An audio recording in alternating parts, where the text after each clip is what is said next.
ఒక్కటైనా కావ్యరాజ్ ప్రెగ్నెంట్ అయినా కావ్య ఇంతకు ఏం జరిగింది? కావ్యరాజ్ ఒక్కటవ్వడం ఏంటి అంటే అలా తప్పని కాదు, కానీ ఎలా జరిగింది అని. కావ్య ప్రెగ్నెంట్ అవ్వడం ఏంటి? మరి ఇంట్లో రుద్రాణి ఉండగా అలాంటివి జరగనిస్తుందా అని, ఇది నా ఉద్దేశం. మరి అసలు ఇదంతా ఎలా జరిగిందో వీడియోలో చూసి తెలుసుకునేద్దాం. సో బ్రహ్మముడి అప్కమింగ్ ఎపిసోడ్స్లో ఏం జరగబోతోంది అనేది ముందుగా తెలుసుకోవడానికి మా వీడియోని లైక్ చేయటం, మా వీడియోని ఇతరులతో షేర్ చేసుకోవడం మర్చిపోకండి. ఛానల్ మీరు కనుక ఇప్పుడే విజిట్ చేస్తున్నట్లయితే సబ్స్క్రైబ్ చేసుకోండి, పక్కనే ఉన్న బెల్ ఐకాన్లో ఆల్ ట్యాప్ చేయండి. మొత్తం మీద కావ్య తిమ్మిని బమ్మిని చేసి, బమ్మిని తిమ్మిని చేసి, ఎస్ఐని తలకిందులుగా వేళ్లాడదీసినంత పనిచేసి బోర్లా కొట్టించి మొత్తానికి కేసు లేకుండా అప్పుని, కళ్యాణ్ని, రాజుని ముగ్గురిని స్టేషన్ నుంచి బయటకు తీసుకొచ్చేసింది. అలా వచ్చిన దగ్గర నుంచి అప్పు గురించి ఆలోచిస్తూ ఉంటాడు కళ్యాణ్. ఎందుకంటే అప్పు స్టేషన్ బయటకు వచ్చిన తర్వాత మాట్లాడిన మాటలు కళ్యాణ్ని బాగా ఆలోచింపచేస్తాయి. ఎందుకంటే ప్రతి ఒక్కడు ఇలా మాట్లాడుతున్నాడక్క, రూమ్ బుక్ చేస్తాను వస్తావా అని చెప్పానంటూ అంటే ఏం మాట్లాడో కూడా నాకు తెలియట్లేదక్క అంటూ మాట్లాడుతున్న మాటలు బాగా కలిచివేశాయి మన కళ్యాణ్. అయితే ఆలోచించాడు, చాలా ఆలోచిస్తాడు. ఆ రోజు ఉదయం టిఫిన్ పెట్టిన దగ్గర నుంచి నైట్ రాజ్ ఆఫీస్కి వెళ్ళి వచ్చే వరకు కూడా కళ్యాణ్ ఆలోచిస్తూనే ఉంటాడు.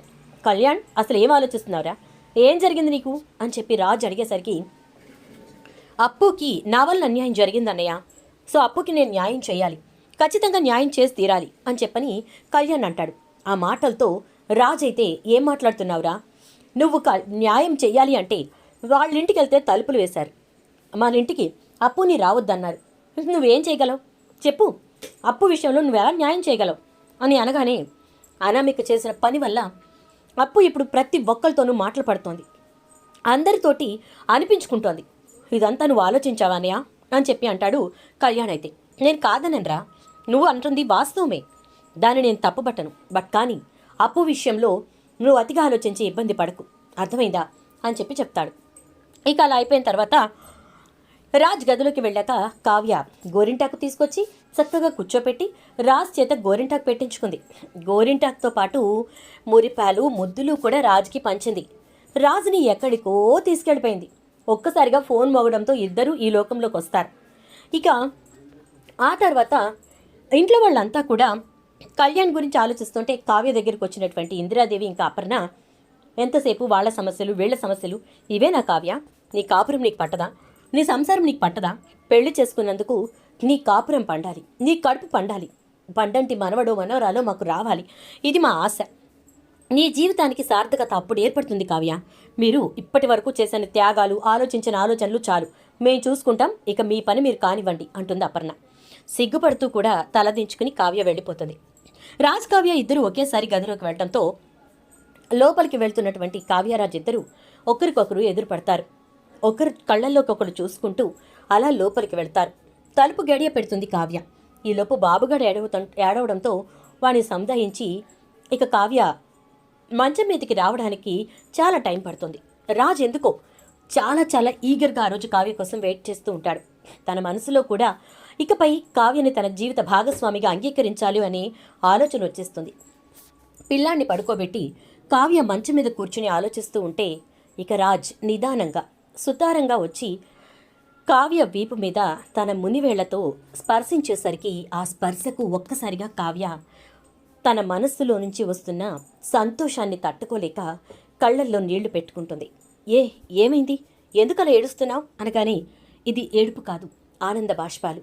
ఈ యజ్ఞానికి ఈ దశకు రావడానికి నేను ఎన్ని కష్టాలు అనుభవించాల్సి వచ్చింది, ఎన్ని రకాల ఇబ్బందులు దాటాల్సి వచ్చింది, ఎన్ని మాటల్ని పడాల్సి వచ్చింది, ఎన్ని రకాలుగా నేను అందరినీ ఎదుర్కోవాల్సి వచ్చింది, అందరినీ ఎదిరించాల్సి వచ్చింది, వచ్చిన వాళ్ళని అందరినీ తరమాల్సి వచ్చింది, అవన్నీ తలుచుకుంటే నాకే నవ్వొస్తోందండి అనగానే, కావ్య ఒక మాట చెప్తాను విను, అసలు మనది అనుకున్న పెళ్ళి కాదు, జరగకూడని పెళ్ళి.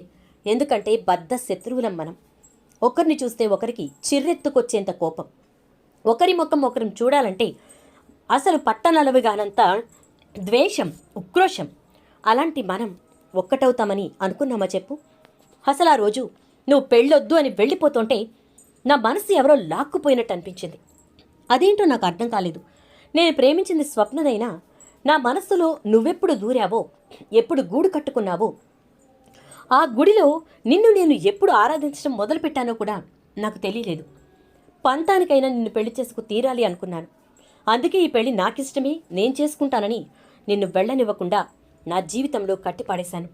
ఆ రోజు నుంచి ఈ రోజు వరకు నీ మీద నాకున్న ప్రేమని ఎలా చెప్పాలో నాకు అర్థం కాలేదు. ఇప్పటికీ కూడా నీకు నేను ఐ లవ్ యూ చెప్పాలంటే ఆలోచిస్తాను, భయపడతాను. నువ్వేమంటావోనని, నీ దృష్టిలో నేను చులకనవుతానేమోనని, నువ్వు నన్ను ఎక్కడ తక్కువ చేసి చూస్తావోనని అని అంటూ ఉంటే ఎందుకండి అలా మాట్లాడతారు? తక్కువ చేసి చూడటం, చులకనవ్వడం ఇవన్నీ అసలు మంచి మాటలు కావండి. భార్యాభర్తల మధ్య ఉండాల్సింది ప్రేమ, అనురాగం, ఆప్యాయత, ఇలాంటివి మాత్రమే. ఎట్టి పరిస్థితుల్లోనూ ఇంతకు మించి అస్సలు ఉండకూడదండి. అది మీరు ఆలోచించండి, సరేనా అంటుంది కావ్య. సరే, నేను కాదని అనట్లేదనుకో, బట్ అలా అని చెప్పి నేను నీ దగ్గర తక్కువ కాలేకపోయాను కావ్య. కానీ ఇప్పుడు అనిపిస్తోంది నీ మంచితనం, నీ ఓర్పు, నీ సహనం, నీ మంచి మనస్సు, ఇవన్నీ కూడా నేను నీ దగ్గర ఎంత కిందికి వెళ్ళిపోయినా సరే తప్పు లేదు అనిపిస్తోంది. నీ దగ్గర నీ పాదాల దగ్గర కూర్చుని కావ్య నువ్వంటే నాకు ఇష్టం అని చెప్పడంలో కూడా తప్పు లేదు అనిపిస్తోంది అని రాజ్ అంటున్న మాటలకి ఒక్కసారిగా ఇక కావ్య, వద్దండి అలా మాట్లాడకండి, మీరు నా దృష్టిలో ఎప్పుడూ అక్కడ ఉండాలి, ఎట్టి పరిస్థితుల్లోనూ తక్కువ కాకూడదు, నా ముందే కాదు ఎవ్వరి ముందు మీరు తక్కువ కాకూడదు, నేను కానివ్వను, నేనుండగా మీరు ఎవరి దగ్గర తల వంచటానికి వీల్లేదండి అని అంటుంది. ఇక కావ్య రాజ్ ఇద్దరూ కూడా పెళ్లైన రోజు నుంచి ఇప్పటి వరకు జరిగిన ప్రతి సంఘటనను ఎలా ఎదుర్కొన్నాం, ఎలా దాటుకున్నాం, ఎలా మన సమస్యల నుంచి బయటపడ్డాం, ఎలా ఒక్కటిగా నుంచున్నాం, కుటుంబంలో వచ్చిన సమస్యలన్నింటినీ ప్రతి దాన్ని సాల్వ్ చేయడానికి మన ఇద్దరం కలిసి ఎంత కష్టపడ్డాం అని ఇదంతా కూడా ఆలోచిస్తూ మాట్లాడుకుంటూ చాలా సమయం గడిపేస్తారు. ఇక తర్వాత కావ్య, నాకు నిద్రొస్తోంది అంటే నాకు నిద్రొస్తోంది అంటాడు రాజ్. సరే పడుకోండి అంటే, అయితే నువ్వు కాళ్ళు చాపుకొని కూర్చో, నీ ఒళ్ళో తల పెట్టుకుని పడుకుంటాను అంటాడు. అలాగే అంటుంది కావ్య. ఇక అలా పడుకున్న రాజ్ తలని నిమురుతూ కాసేపు ఊసులు చెప్తూ కావ్య నిదానంగా తన నుదురుని తీసుకొచ్చి రాజ్ బుగ్గల మీద పెట్టేసరికి ఇక రాజ్ ఒక్కసారిగా కావ్యని తనలో కలిపేసుకుంటాడు. అలా మొత్తానికి ఆ రాత్రి కావ్య రాజ్ల రాత్రి అయిపోతుంది. ఇక ఉదయాన్నే లేచిన తర్వాత అత్తగారు ఎదురొచ్చేసరికి ఎదురు పళ్ళేక సిగ్గుతో తలదించుకుని వెళ్ళిపోతుంది కావ్య. దాంతో నా కోడలు నా మాట వింది అనుకుంటూ అపర్ణ అక్కడి నుంచి వెళ్ళిపోతుంది. ఇందిరాదేవి ఆనందానికి అవధులే ఉండవు. ఇక ధాన్యలక్ష్మి, ఏంటత్తయ్య గారు అంటే, ఏముంది, ఇక మనం పాల గ్లాస్ అందించక్కర్లా, ఆవిడే తీసుకెళ్ళిపోతుంది అనగానే, నిజమా అత్తయ్య గారు, ఎప్పుడు అనగానే, రాత్రి అని చెప్పి ఇందిరాదేవి సిగ్గుపడుతూ వెళ్ళిపోతుంది. ఇక ధాన్యలక్ష్మి ప్రకాశం దగ్గరికి వెళ్ళి కళ్యాణికి కూడా ఏదో ఒక సంబంధం చూసి పెళ్లి చేద్దామంటే, నోరు ముయ్యవే, ఇప్పుడు వాడేదో సంతోషంగా ఉన్నాడు, అలా ఉండనివు, ఎందుకు వాడిని మళ్ళీ బాధ పెడతావు, ఇప్పటికే అప్పు గురించి తన వల్లే అప్పు జీవితం అలా అయిపోయిందని వాడు ఫీల్ అవుతున్నాడు, ఇప్పుడు మళ్ళీ కొత్త సమస్య తీసుకొచ్చి వాడిని నెత్తున పెట్టకు అని చెప్పి అంటాడు ప్రకాశం. నేనేమీ పెట్టట్లేదండి, నేను పెడతానని కూడా అనట్లేదు, మీరే ఆలోచించండి, ఒక్కసారి నేను చెప్పేది వినండి అంటూ ఉంటే, అమ్మ ప్లీజ్ అంటాడు కళ్యాణ్. కళ్యాణ్, నువ్వా, ఏం లేదు నాన్న, నేను చెప్పేది విను అంటూ ఉంటే, ఏమీ లేదమ్మా, నేను వినాల్సిందేమీ లేదు, ఆల్రెడీ అయిపోయినాయి, నా జీవితం నాశనం అయిపోయింది, ఇక నా జీవితం గురించి ఎవరూ ఏమీ ఆలోచించాల్సిన పని లేదు, ఆలోచించొద్దు కూడా, ఎందుకంటే నా జీవితం నాది, నా జీవితంలోంచి అనామిక వెళ్ళిపోయింది, వెళ్ళిపోతూ అప్పు అనే నా స్నేహితురాల్ని నా జీవితంలోకి తోసేసింది, నేను వద్దన్నా కూడా అప్పు ఇప్పుడు నా జీవితంలో భాగమైపోయింది, తన బాధ్యత నా జీవితానికి ఒక బాధ్యతగా అయిపోయింది, తన గురించి నేను పట్టించుకోవాలి అంటే మేం కాదనట్లేదురా, నీ స్నేహితురాలి జీవితాన్ని నువ్వు నిలబెట్టాలి, ఖచ్చితంగా తనకంటూ ఒక మంచి లైఫ్ ఇవ్వాలి, ఎందుకంటే అనామిక చేసిన పని వల్ల అప్పు జీవితం కూడా నాశనం అయిపోయింది కాబట్టి మేమేమి దానికి వద్దనం అని ప్రకాశం ఇంకా ధాన్యలక్ష్మి అంటారు. ఇక ఈలోపు కావ్య వచ్చి, కవిగారు మీరు ఏ మాత్రం కూడా బాధపడకండి, అర్థమైందా, మీరు బాధపడితే మేమందరం బాధపడాలి, ధైర్యంగా ఉండండి, ఎట్టి పరిస్థితుల్లోనూ మీరు మాత్రం బాధపడకండి అని చెప్తూ నేను ఆలోచిస్తాను దేనికి సొల్యూషన్ అంటుంది. వద్దొదినా, ఎవరూ ఈ విషయంలో ఆలోచించొద్దు, అప్పు విషయంలో ఏం చేసినా నేనే చెయ్యాలి, ఏం ఆలోచించినా నేనే ఆలోచించాలి అని చెప్పి అంటూ ఉంటే, ఇక ప్రకాశం కావ్యతోటి, అమ్మా వదిలేసే, వాడు ఏ నిర్ణయం తీసుకున్నా మేం కాదనే పరిస్థితుల్లో లేము, కాదు అనము కూడా. ఎందుకంటే వాడు అప్పు విషయంలో ఏం చేసినా కూడా తప్పులేదు. అనామిక అలాంటి పరిస్థితులు కనిపించింది వాడికి. కాబట్టి మీరెవరూ కూడా ఏమీ మాట్లాడకండి అని అంటాడు ఇక ప్రకాశం. ఆ మాటలతో సరే మావయ్య అంటూ కావ్య వెళ్ళిపోతుంది. అలా వెళ్ళిపోయిన తర్వాత ఇక కళ్యాణ్ అయితే లోపలికి వెళ్ళిపోతాడు. తన గదిలోకి వెళ్ళి తన గదిలో ఉన్న అనామికకు సంబంధించిన గుర్తులన్నింటినీ కూడా బయట పడేస్తాడు. అలా పడేసిన తర్వాత, వదిన వీటన్నిటినీ శాంతకిచ్చాయి, ఏ రోజు మన ఇంటికి కట్టుకురావద్దాను, వాళ్ళ బస్తీలో ఇంకెవరికైనా ఇచ్చేమని అని చెప్పానంటే, సరే కవి గారు మీరు కంగారు పడకండి అని అవన్నీ తీసుకెళ్ళి బయట పెట్టేస్తుంది. ఆ తర్వాత కళ్యాణ్ తన కారులో నుంచి ఏదో తీసుకురావడం చూస్తుంది కావ్య. ఏంటా అని చెప్పి నిదానంగా కళ్యాణ్ వెనక వెళ్ళేసరికి ఒక పెద్ద ఫోటో చేయించి లోపల పెట్టుకుంటాడు కళ్యాణ్. ఆ ఫోటో ఎవరిదో కాదు, అప్పుది. ఒక్కసారిగా ఆశ్చర్యపోతుంది. ఏంటి కవి గారు ఏం చేస్తున్నారు మీరు అంటే, ఎస్, అప్పుని అలా చూస్తున్న ప్రతిసారి అప్పు బాధ్యత నాకుంది అనే విషయం నాకు గుర్తుకు రావాలి వదినా. అలా గుర్తొస్తేనే నేను ఖచ్చితంగా అప్పు విషయంలో బాధ్యతగా ఉండగలను, తన జీవితాన్ని ఒక కొలిక్కి తీసుకురాగలను అని అంటే, ఏం చేసి తన జీవితాన్ని ఒక కొలిక్కి తీసుకురావాలనుకుంటున్నారు అంటుంది కావ్య. ఈలోపు ప్రకాశం ధాన్యలక్ష్మి ఇద్దరూ కూడా కళ్యాణ్ రూమ్ దగ్గరికి వచ్చి కావ్య కళ్యాణ్ని నిలదీయటం విని, ఇప్పుడు ఖచ్చితంగా కావ్యకు సమాధానం చెప్పి తీరుతాడండి అంటుంది ధాన్యలక్ష్మి. ఏంటొదినా, ఏం చేసి అప్పు విషయంలో బాధ్యత తీర్చుకోగలను అని అడుగుతున్నారా? చెప్తాను వదినా, చెప్తాను. ఏం చేసి నేను బాధ్యత తీర్చుకోగలనో చెప్తాను. తనని పెళ్లి చేసుకోవాలనుకుంటున్నాను అంటాడు. కవిగారు, ఇప్పటికొచ్చిన సమస్యలు చాలవా? కొత్త సమస్య సృష్టిద్దామనుకుంటున్నారా అంటుంది. లేదు వదినా, ఇది సమస్య కాదు, సొల్యూషన్. అనామిక ఒక బీజాన్ని వేసింది, అదే అందరి మనసుల్లో నాటుకుపోయింది. ప్రతి ఒక్కరి దృష్టిలో మేమిద్దరం అంటే ఒక తప్పుడు సంబంధంతో ముందుకు వెళుతున్న బంధం మాది. మా స్నేహం ఎటుపోయింది వదినా, మా స్నేహబంధం ఎటుపోయింది, మా మంచి మనసులు ఎటుపోయాయి, మేము సరదాగా తిరిగిన రోజులు ఎటుపోయాయి. అవన్నీ పోయి ఒక చెండాలపు అక్రమ సంబంధం అనేది మా జీవితంలోకి వచ్చేసింది. అది మా జీవితాలని చిన్నభిన్నం చేసేసింది. ఆలోచించుకోవడానికి లేదు, తినడానికి లేదు, ఎటు వెళ్ళడానికి లేదు, ఒకరితో ఒకరం మాట్లాడుకోవడానికి లేదు. మరి ఇంకెందుకు వదినా ఈ బంధం మాకు? ఒక అక్రమ సంబంధం, ఒక అబద్ధపు మాట రాజ్యమేలుతున్నప్పుడు ఇక మేము మడికట్టు కూర్చోవలసిన అవసరం ఏముంది? మేమే తప్పు చేయలేదు, ఆ విషయం మాకు తెలుసు. కానీ ప్రపంచం ఏదైతే తప్పు అని చూపించి ఒప్పుని తప్పుగా చేయాలనుకుంటోందో అసలు ఆ తప్పునే ఒప్పు చేస్తే ఏ గోల ఉండదు కదా వదినా అని అంటాడు కళ్యాణ్. మీరు ఆలోచిస్తున్న విధానం కరెక్టే కవిగారు, కాదని నేను. కానీ అలా అని చెప్పి మీరు అలా అస్సలు ఏమాత్రం కూడా ఆలోచించకూడదు, అలా చెయ్యకూడదు. మీరు అలా చేస్తే ఇంట్లో మీ నాన్నగారు మీ అమ్మగారు ఇద్దరూ బాధపడతారు. అనామిక అన్నమాట నేను ఆ కొడుకు నిజం చేశాడు, ఇప్పుడు ఏం చెప్పాలి ఎవరికైనా అని చెప్పని బాధపడతారు అనగానే, లేదమ్మా బాధపడం అంటూ ధాన్యలక్ష్మి లోపలికి వస్తుంది. అత్తయ్య అని చెప్పని అంటే, లేదు కావ్య, నువ్వు చెప్తుంది కూడా వాస్తవమే, మేం బాధపడతాము అని. కానీ మేము బాధపడమమ్మా, ఎందుకంటే వాడు అప్పు విషయంలో చాలా చాలా పట్టుదలగా ఉన్నాడు. ఖచ్చితంగా అప్పు జీవితాన్ని బాగు చేయాలనుకుంటున్నాడు. బాగు చేయడానికి ఏం చేయటానికన్నా సిద్ధపడుతున్నాడు. వాడు దాన్ని పెళ్లి చేసుకోవటానికంటే మంచి ఆలోచనకి ఏదైనా ఉంటుందా చెప్పు కావ్య, ఉండదు కదా అని అనగానే, అది మీ నిర్ణయం అత్తయ్య, నాకు సంబంధం లేని విషయం అంటూ అక్కడి నుంచి వెళ్ళిపోతుంది. కళ్యాణ్ని ధాన్యలక్ష్మి ప్రకాశం కూర్చుని మాట్లాడి అప్పుకి కళ్యాణ్కి పెళ్లి చేస్తే బాగుంటుంది అనే నిర్ణయానికి వస్తారు. ఇకప్పుడు ఇద్దరూ కలిసి ఉదయాన్నే కనకం వాళ్ళ ఇంటికి వెళ్ళాలి అని చెప్పి నిర్ణయించుకుని ఉదయాన్నే అందరూ టిఫిన్స్ దగ్గర కూర్చున్నప్పుడు అపర్ణకు ఇంకా ఇందిరాదేవికి ఇద్దరికీ విషయం చెప్తారు. ఇక అది విన్నటువంటి అపర్ణ ఇందిరాదేవి ఇద్దరూ కూడా చాలా సంతోషిస్తారు. అంతేకాదు వాళ్ళిద్దరూ మేము వస్తాం, మనందరం కలిసి వెళ్ళి అడుగుదామంటారు. ఇక అందరూ కూడా కళ్యాణ్ అప్పుల పెళ్లి గురించి మాట్లాడటానికి కనకం ఇంటికి వెళ్తారు.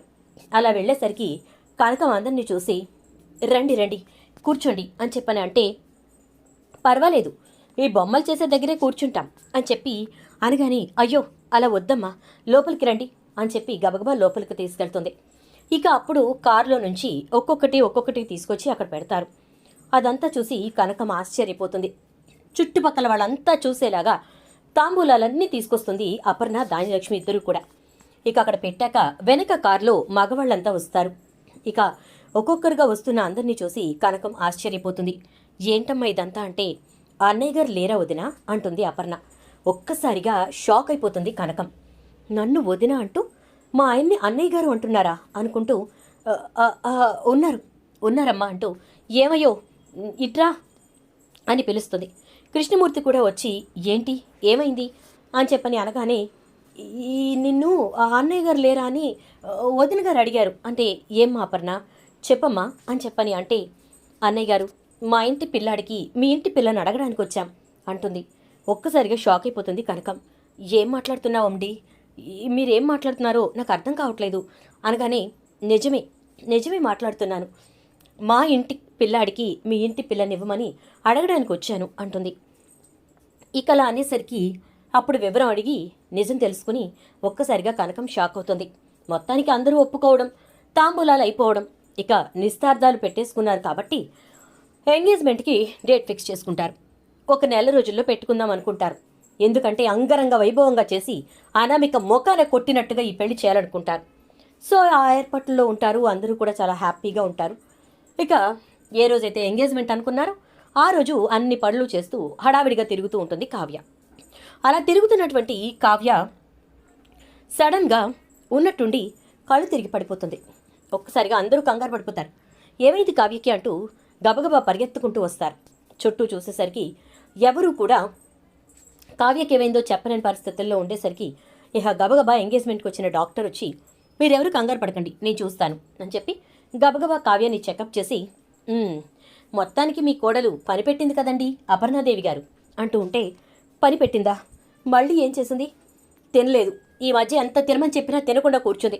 నాకేం తినబుద్ధి కావట్లేదు" అంటోంది. అంటే మరి ఎలా తినబుద్ధి అవుతుంది మీరే చెప్పండి, మీరు ఆ బిడ్డని కన్నారు కదా అని అనగానే "బిడ్డని కంటే తినబుద్ధి కాకపోవడానికి బిడ్డని కనడానికి ఏంటి డాక్టర్ మీరు అనేదేంటి" అని చెప్పని అపర్ణ అంటే అదేనండి విషయం" అంటుంది ఇక డాక్టర్. ఒక్కసారిగా అపర్ణ ఆనందానికి అవధులే ఉండవు. చిన్నపిల్లల గెంతుతూ సంతోషంగా చప్పట్లు కొడుతూ "రాజ్, నాన్న రాజ్" అని చెప్పి ఇక రాజ్ని గట్టిగా హత్తుకుంటుంది. కావ్యం తీసుకొచ్చి కూర్చోపెట్టి జ్యూస్ ఇస్తారు. అది తాగిన తర్వాత స్వప్న గబగబా వచ్చి "మొత్తానికి నన్ను పెద్దమ్మని చేసేస్తున్నావే" అని చెప్పని అంటూ ఉంటుంది. ఇక కావ్య సంతోషిస్తూ రాజ్ వంక చూస్తూ ఉంటే రాజ్ కూడా కావ్య వంక చాలా ప్రేమగా చూస్తూ ఉంటాడు. అప్పు వచ్చిన వేళ విశేషం. మొత్తానికి కావ్య ప్రెగ్నెంట్ అని తెలిసింది.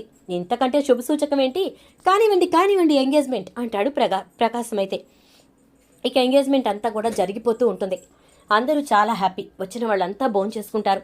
సంతోషంగా "మేము వెళ్తున్నాం, మీ కోడలికి మా అక్షింతలు వేస్తామని చెప్పి ఇట్నుంచి అప్పుకి అట్నుంచి కావ్యకి కూడా అక్షింతలు వేసి వెళ్తారు. ఇక కావ్య సీమంతం చెయ్యాలి అని ఆ రోజే డిసైడ్ అయిపోతారు. 3వ నెల వచ్చాక చేద్దామని ఇందిరాదేవి అంటే "కాదత్తయ్య, నెలకొకసారి చేయాల్సిందే" అంటుంది ఇక అపర్ణ. అక్కకి కోడల మీద ప్రేమ వచ్చిందంటే ఎవ్వరం ఆపలేం. మీరు చూశారుగా అత్తయ్య, పంతానికే అంత ప్రేమ చూపించిన అక్క ఈరోజు నిజమైన ప్రేమ చూపించాల్సి వచ్చినప్పుడు ఎంత ప్రేమ చూపిస్తుందో తెలుసు కదా అంటూ ఉంటే అందరం బాగానే ఉన్నాం, ఇంతకీ రుద్రానెక్కడా అంటూ ఉంటే "ఈ ఎంగేజ్మెంట్ ఎందుకు జరుగుతుందా దేవుడా" అని చెప్పి ఏడుస్తూ ఉండుంటుందమ్మా. దాంతోపాటు ఇప్పుడు కావ్య విషయం తెలిసి ఇంకా ఏడుస్తూ ఉండాలే అని ప్రకాశం చూస్తూ ఉంటే రుద్రాణి ఓ పక్కన నుంచొని ఎప్పుడు ఈ ఇంట్లో ఏడుపులు చూస్తానా అని చెప్పి నేను ఎదురు చూస్తూ ఉంటే ఎప్పుడూ ఇంట్లో సంతోషాలే ఉంటాయి, నా కొడుకు నేను మాత్రం ఏడుస్తూ ఉండాలి అని అనుకుంటూ ఉంటుంది. ఇక ఆ మాటలతోటి ప్రకాశం వెనకాలగా వెళ్ళి "ఏడుస్తూ ఉండాలి అనే బదులు ఏడ్చేసేయి, పని అయిపోతుంది కదా" అని చెప్పి అంటాడు. "అన్నయ్య, నేను ఇప్పుడు ఏమన్నానని" అంటే "నేను విన్నానులే రుద్రాణి, నీ మనసు అంతకంటే ఏమీ కోరుకోదు, ఖచ్చితంగా అందరూ ఏడుస్తూ ఉండాలి అని తప్ప" అని అనగానే ఇక వెంటనే "అదేమీ లేదన్నయ్య, నువ్వు కామ్గా ఉండు, నువ్వేమి మాట్లాడుకు నాతో" అని చెప్పేసి ఇక వెళ్ళిపోతుంది అక్కడి నుంచి రుద్రాణి అయితే. ఇలా మొత్తానికైతే కావ్యరాజ్ ఒక్కటవ్వటం, అలా ఒక్కటైనటువంటి కావ్యరాజుల బంధం దృఢపట్టంతో పాటు ఇక ఆ తరువాత కళ్యాణ్కి అప్పుకి పెళ్లి చేసి నిశ్చయతాంబూలాలు తీసుకోవటం కూడా జరిగిపోతుంది. మరి ఇలా జరగాలని, ఒక్కటైన కావ్యరాజ్ త్వరలోనే తల్లిదండ్రులు కావాలని, దాంతోపాటు ఇప్పుడు అప్పు ఇంకా కళ్యాణ్ల వివాహం జరగాలని మీరు కూడా కోరుకుంటే వీడియోకి ఒక లైక్ చేసి వీడియోనైతే షేర్ చేసేయండి. అలాగే ఛానల్ని మీరు కనుక ఇప్పుడే చూస్తున్నట్లయితే సబ్స్క్రైబ్ చేసుకోండి. పక్కనే ఉన్నటువంటి బెల్ ఐకాన్లో ఆల్ ట్యాప్ చేయటం మర్చిపోకండి. మీరు అలా ఆల్ ట్యాప్ చేయటం వల్ల ఫర్దర్గా మేం పెట్టేటటువంటి ప్రతి వీడియో కూడా మీకు నోటిఫికేషన్ రూపంలో వస్తుంది. అప్పుడు టీవీ కంటే ముందుగా మీరు ఈ వీడియోని చూడవచ్చు.